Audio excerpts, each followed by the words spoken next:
So yes, you and the Rusty Crowbars. I have a quick question about the creative process. You explain your creative process with you alone. How does the creative process change now that you have two new members to bounce ideas off of, or have them bounce ideas off you?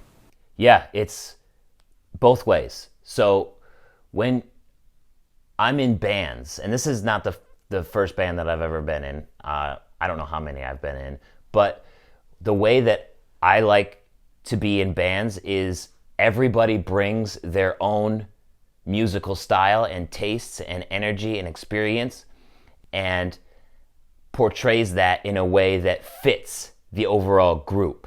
So I can't come in and say, you have to play this part this way, you have to play this part this way. I like to encourage people who I play with to just play. It might not be perfect, or it might not fit the song right at that moment. As they learn the song and as we learn how to play with each other, the song becomes something completely different.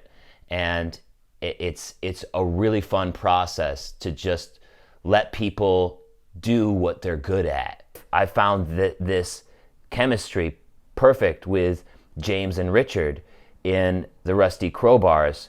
We all come at this project with different pasts and different experiences and can make a very unique sound and then share that with the world. And it's a very open atmosphere too. We can say, what if we did this? What if we did this? And then we try it and we're like, meh, I don't like that. Or yeah, that's really cool.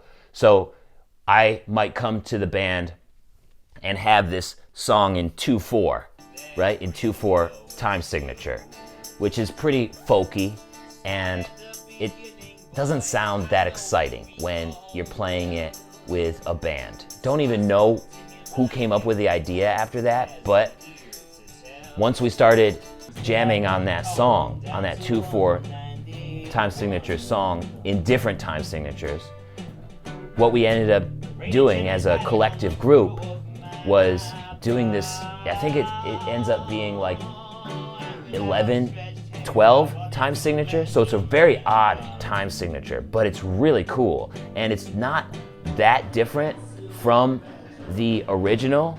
Like, it still works, but it's just different enough because it is such an odd time signature. And it's challenging to all of us, which makes it a very fun song to play and a very interesting way for us to express ourselves creatively as one group. So that's just one example of how, maybe I'll write the song, but when we bring it all together, it ends up being something completely different. By the time that this episode comes out, the first show with Jeremiah Craig and the Rusty Crowbars will be in the books, but the second show is going to be in Boston at a place called McGann's on January 17th.